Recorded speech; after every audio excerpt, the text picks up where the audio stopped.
As Israel is fighting for her life, the voice of hypocrisy is resounding throughout the West.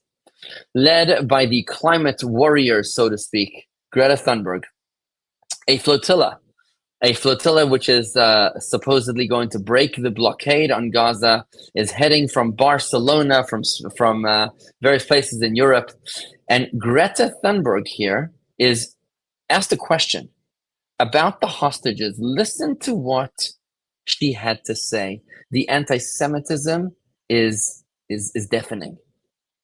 It's not anti-Semitic to say that we should not be bombing people, that people should not be living in occupation, that everyone should have the right to live in freedom and dignity. IDF has said to us that it's demonstrated its commitment to getting humanitarian aid into the people of Gaza, and it says that in response to your flotilla that it will continue to enforce the naval blockade. So I guess some people would say, what's the point? You're going to get probably deported again. Is this more about PR than actually progress? First of all, it's important to add that by doing so, by continuing this blockade, Israel is violating international law, which is very important. And what we are trying to do is to use our rights to sail on international waters and to deliver humanitarian aid, which Israel are not allowed to block from coming in. And we know, we've heard from humanitarian organizations all over the world that they are blocking humanitarian aid from coming in.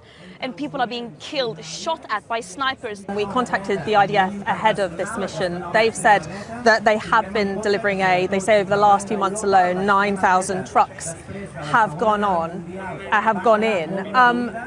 The reality is you're probably not going to be able to get your aid into Gaza. So how will that help, though?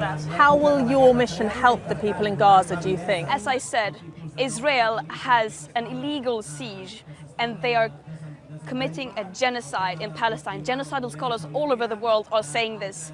People have been sounding the alarm for a very, very long time, and this is just a continuation of the suffocating oppression that Palestinians have been living under for decades.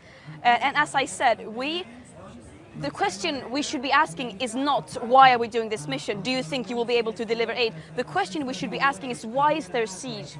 Why is this mission needed? Why isn't humanitarian aid coming in? Why are Palestinians being deliberately deprived of their means to sustain life?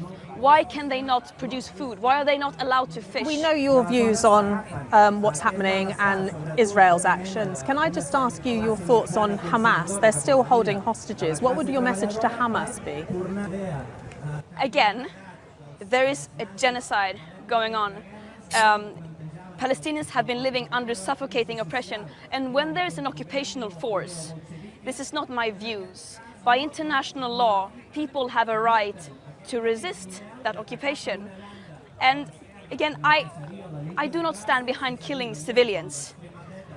But if we translate that into the reality, and which we are seeing how many hundreds of thousands of people who are dying in Gaza, how many hundreds of thousands of people who have been deprived their complete dignity and sense of justice and freedom by Israel. Israel, when they deported your group last time, they accused you of being anti-Semitic. Do you have a response to those claims? What we are saying is that we are demanding justice and equality for everyone. No matter religion or no matter ethnicity, no one should have more rights than any other, which also means that Israelis should not have more rights than Palestinians. It's not anti-Semitic to say that we should not be bombing people, that people should not be living in occupation, that everyone should have the right to live in freedom and dignity. Apparently, Greta Thunberg believes that everyone should have human rights, the same human rights, except if they are Jewish. Because when it comes to the hostages, which is the whole entire reason of why the IDF is inside of Gaza, apparently they don't have rights and they don't deserve to live. They don't deserve to be returned to their families. The hypocrisy is deafening. The anti-Semitism stinks to high heaven. And she has been called out for her racism and for her anti-Semitism. And this to a point that Israel is committing an illegal blockade on Gaza, a siege on Gaza. Well, I've got news for you, Greta. It's impossible to lay siege to a place until you have surrounded it entirely. And perhaps she hasn't studied geography, but Gaza has two borders, three borders actually. One is the ocean, the Mediterranean Sea. The second one is Israel, and the third border is Egypt.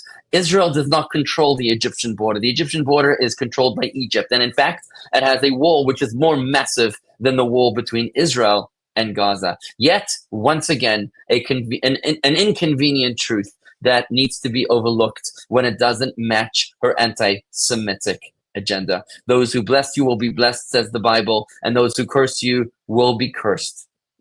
May all those good Gentiles across the world who stand with Israel be blessed, and may those who don't slip away and dissipate into the irrelevant dustbins of history. Amen.